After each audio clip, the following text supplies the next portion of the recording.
Good day mga master, magandang araw at magandang gabi kasi gabi na 'to, eh.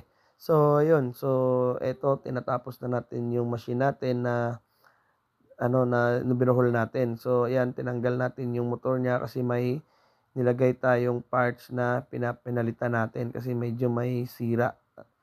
So ni-repair natin yung mga parts niya and hopefully ano na 'to, 90% done na 'to, Ang kulang na lang nito is papaandarin na lang. So ngayon, tinanggal muna namin lahat, dinouble check namin bago 'to paandarin sa umaga kasi medyo may mga diagnostic kami dito or troubleshoot na nakita na may problema. So siyempre, alam na natin na may problema, ayusin na natin para hindi na tayo paulit-ulit pa. 'Wag na tayong magtagal diyan. So ayan. So eto nakabit na namin, tsaka yung board may problema din diyan kasi nung tinanggal namin 'to is nakaka-tie wire lang 'to. So, dapat kasi nakakabit 'yan sa makina or sa base mismo. So, kailangang ibalik natin siya kung saan siya nakalagay. 'Yun yung mahirap 'pag hindi natin alam yung history ng machine, medyo nahihirapan tayong ano 'no, i-trace up.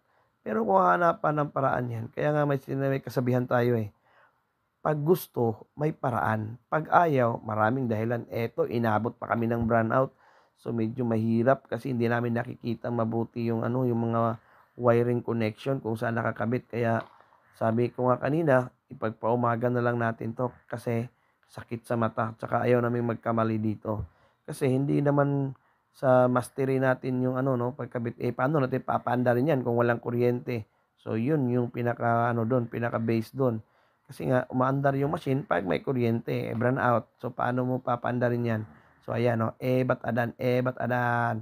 So, ayan, so, ayan pinagtripan na lang namin. Ito yung assistant ko, yung anak ko si Skyler tsaka si ano, Cyril. So, ayan. So, ito konting kaalaman lang, ito yung ano harapan niya, ito yung boiler na napakalaki na boiler na 'to.